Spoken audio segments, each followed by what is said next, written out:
देखिए, लोकसभा चुनाव के परिणाम के बाद अब एनडीए की सरकार जल्द ही बनने जा रही है। कल राष्ट्रपति भवन में शपथ ग्रहण समारोह होगा। कल रात जेपी नड्डा के आवास पर एनडीए नेताओं की 1-to-1 बैठक हुई और करीब 4 घंटे चली इस मैराथन बैठक में अमित शाह और राजनाथ सिंह मौजूद रहे। एक एक करके एनडीए के घटक दलों के नेताओं से वार्ता हुई। नीतीश कुमार, चंद्रबाबू नायडू, जयंत चौधरी, चिराग पासवान, जीतन राम मांझी, कुमारस्वामी, एनसीपी, अजीत गुट के नेता इस बैठक में पहुंचे। बैठक में दिग्गजों के विभागों के बंटवारे पर बातचीत हुई। सूत्रों के हवाले से मिली जानकारी के मुताबिक सभी सहयोगी दलों से मंत्री बनाए जा सकते हैं।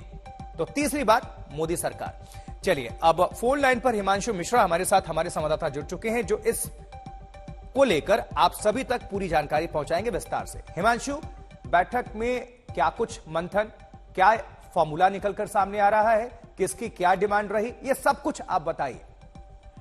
देखिए आशुतोष, बिल्कुल कल एनडीए के जो घटक दल के नेता हैं, वो तमाम नेता जो हैं, उन्होंने मुलाकात की जेपी नड्डा के आवास पर राजनाथ सिंह और गृहमंत्री अमित शाह से। और ये सबसे पूछा गया कि आपको कितने मंत्री पद चाहिए और कौन सा विभाग, और उसके बाद ये कहा गया कि हम आपको इन्फॉर्म करेंगे, हम आपको जानकारी देंगे, आप बिल्कुल चिंता नहीं कीजिए।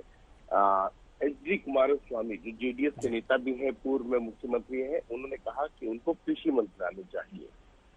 इसी तरीके से तमाम नेताओं के साथ मुलाकात हुई। नीतीश कुमार, एकनाथ शिंदे, चंद्रबाबू नायडू, इन सबसे मुलाकात के बाद ये भी सामने आ रहा है कि चंद्रबाबू नायडू चाहते हैं कि इंफ्रास्ट्रक्चर से जुड़े जो मंत्रालय हैं वो उन्हें दे दिए जाए, साथ में आईटी मंत्रालय, क्योंकि उनका मानना है कि आंध्र प्रदेश में जो है इंफॉर्मेशन टेक्नोलॉजी को लेकर बहुत संभावनाएं हैं, और हैदराबाद को जिस तरीके से चंद्रबाबू नायडू ने तैयार किया था वो सबके सामने है।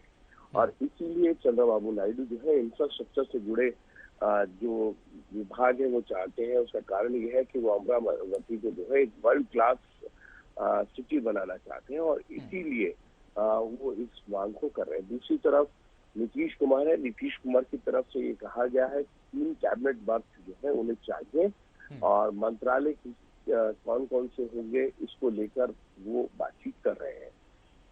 जयंत चौधरी है, जयंत चौधरी से बुलाया गया, उनसे पूछा गया।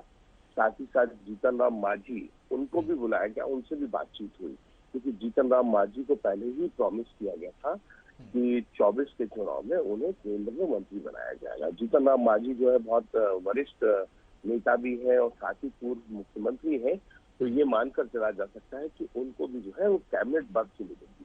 जिस तरीके से जेडीएस के अंदर 2 सांसद हैं, लेकिन अगर कुमारस्वामी यहाँ पर मंत्री बनते हैं तो उनको भी कैबिनेट बर्थ दी जाएगी, क्योंकि वो भी पूर्व में मुख्यमंत्री रहे हैं। ये तमाम ऐसे नेता हैं जो इस बार कैबिनेट चाहते हैं। भारतीय जनता पार्टी के सामने समस्या ये है कि अगर इतनी कैबिनेट बर्थ जो है अपने सहयोगियों को दी, तो बीजेपी के सामने, जो बीजेपी के 240 सांसद चुन के आए हैं प्रधानमंत्री समेत, उनको कैसे एडजस्ट किया जाएगा। ये एक अलग बात है कि बहुत ज्यादा जो है कैबिनेट मंत्री जो है भारतीय जनता पार्टी के, वो चुनाव हार गए हैं, तो कोई दो राय नहीं है। लेकिन एक स्वरूप जो है इस बार देखने को आ रहा है वो ये कि लोकसभा का रिप्रेजेंटेशन, उसका प्रतिनिधित्व जो है वो इस कैबिनेट के अंदर मोदी 3.0 के अंदर जो है वो ज्यादा दिखाई देगा। वनस्पत राज्यसभा 2014 और 19 के अंदर राज्यसभा से आए सांसदों की, या ये कहें कि जो टेक्नोक्रेट्स हैं, उनको ज्यादा बड़े मंत्रालय भी दिए गए और उनको विभाग भी बहुत महत्वपूर्ण मिले हैं। इस बार देखना ये होगा कि सहयोगियों को साधते हुए भारतीय जनता पार्टी किस तरीके से जो है नई कैबिनेट का गठन करती है प्रधानमंत्री नरेंद्र मोदी के नेतृत्व। ठीक है हिमांशु, आपका बहुत बहुत शुक्रिया इस पूरी खबर पर विस्तार से दर्शकों को जानकारी पहुंचाने के लिए हिमांशु। और अब आपको दिखाते हैं कि कैसे एनडीए की बैठक में आरएलडी प्रमुख जयंत चौधरी को पीएम मोदी के साथ मंच पर नहीं बैठने पर समाजवादी पार्टी तंज कस रही है।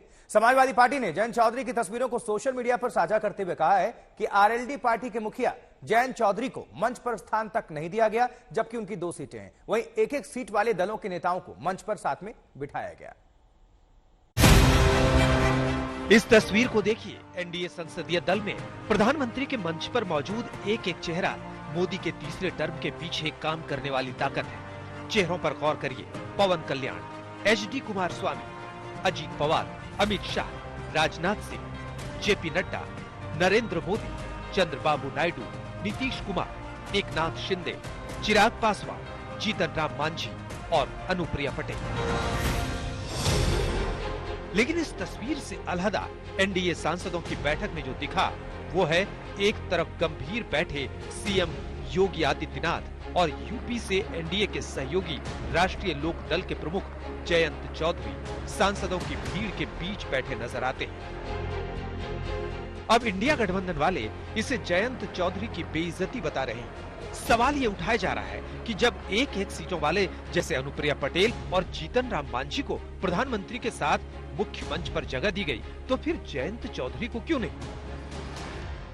किसानों के सबसे बड़े नेता चौधरी साहब के पौत्र जयंत चौधरी साहब का ये अपमान केवल नहीं है, ये फिर उन किसानों को अपमान है जिनको कभी आप आतंकवादी कभी देशद्रोही कहा करते हैं। मोदी का जो जाएगा, मोदी का तो नियम ही है कि लेते समय खूब बड़े बड़े बुके देंगे, हार पहनाएंगे और लेने के बाद फिर वो उनको अपमानित करते हैं, उनको बेइज्जत। तो ऊपर बैठना है नीचे बैठना कोई इतनी बड़ी बात नहीं है। ब्रॉड माइंडेड रह के उन लोगों को राजनीति करनी चाहिए। छोटी बातें हैं, इन विषय में उन लोगों को नहीं सोचना चाहिए। राष्ट्रीय लोकदल एनडीए का मुख्य घटक दल है और एनडीए के साथ है। आपको बता दें कि यूपी विधानसभा में समाजवादी पार्टी और आरएलडी के बीच गठबंधन था, लेकिन लोकसभा से पहले जयंत चौधरी बीजेपी के साथ चले गए। अब इंडिया गठबंधन वाले कह रहे हैं एनडीए में जयंत चौधरी की बेइज्जती हो रही है, लेकिन जयंत चौधरी का कहना है कि उन्होंने मोदी को चुना है। हमने कोई चर्चाएं की हैं। आज एनडीए की दल की बैठक में सर्वसम्मति से हमने प्रधानमंत्री जी को चुना है। हमारे प्रधानमंत्री हैं और देश के लिए जिस ऊर्जा के साथ वो काम करते आए हैं 10 साल, वही एनर्जी, वही काम हमें आगे बढ़ाना है। नहीं, उसकी कोई चर्चा नहीं। सवाल ये भी है कि क्या जयंत चौधरी को यूपी में 2 सीटें लाने का इनाम मिलने वाला है? आज तक ब्यूरो।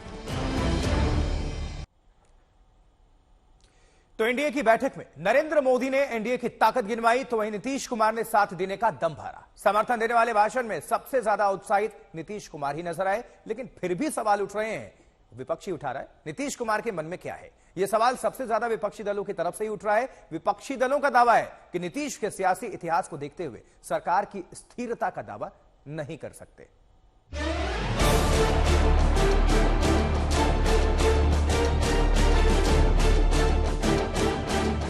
नीतीश कुमार सियासत के वो सूरमा हैं जिनका हर दांव मुनाफे वाला सौदा बन जाता है, लेकिन बार बार उनका दांव हर किसी को चौंका भी देता है। इस बार नीतीश चुनाव से पहले ही बीजेपी के साथ हैं और मजबूत गठजोड़ का भरोसा दे रहे हैं। मोदी की अगुवाई में विरोधियों को अगली बार और करारी मात देने का दम भी भर रहे हैं।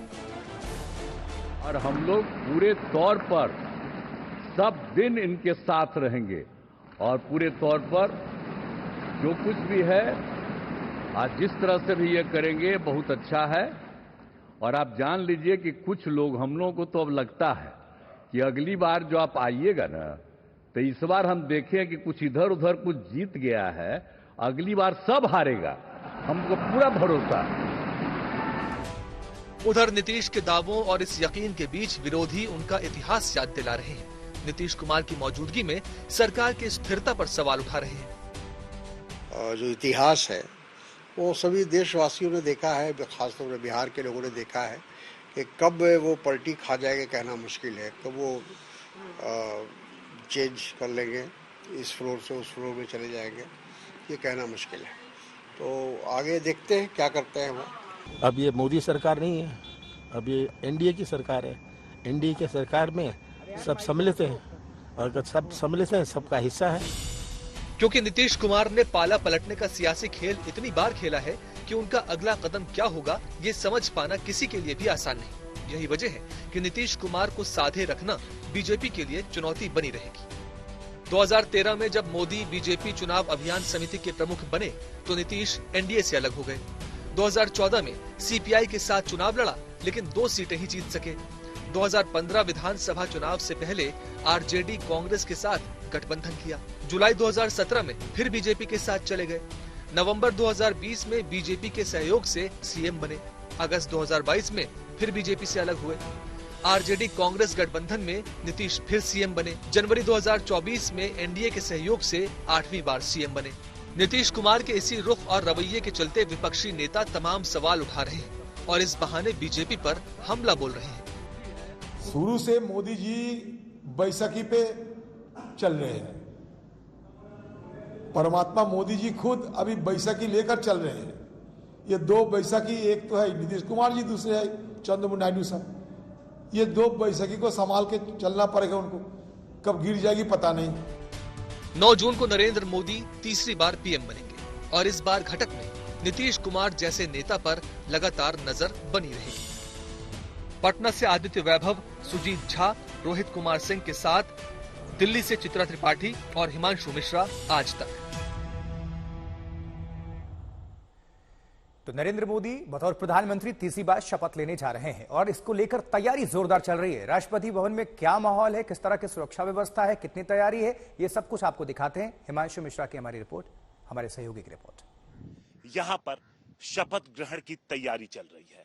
राष्ट्रपति भवन को अंदर से सजाया जा रहा है तो बाहर सुरक्षा के पूरे इंतजाम किए जा रहे हैं। आप देख सकते हैं यहाँ पर दिल्ली पुलिस के तमाम आला अधिकारी पहुंचे हुए हैं और इस बैरिकेड के आगे अब किसी को जाने की इजाजत नहीं है, क्योंकि इस पूरे इलाके में धारा 144 भी लगा दी गई है। इसके अलावा दिल्ली पुलिस कमिश्नर की तरफ से 2 दिनों के लिए, यानी 9, जिस दिन प्रधानमंत्री नरेंद्र मोदी तीसरी बार प्रधानमंत्री पद की शपथ लेंगे, उसके अलावा 10 तारीख, इन 2 दिनों तक इस पूरे इलाके में किसी भी तरीके की गुब्बारे उड़ाने पर या फिर छोटे जो टॉय हेलीकॉप्टर हो या किसी भी तरीके की चीज उड़ाने पर पूरी तरीके से पाबंदी रहेगी और इस पूरे इलाके में धारा 144 भी लागू रहेगी। इस पूरे इलाके की लगातार सुरक्षा के इंतजाम जो किए गए हैं उसका जायजा आला अधिकारी ले रहे हैं। सीसीटीवी से लगातार नजर बनाकर रखी गई है। कैमरामैन लोकेंद्र पांडे के साथ हिमांशु मिश्रा, दिल्ली, आज तक।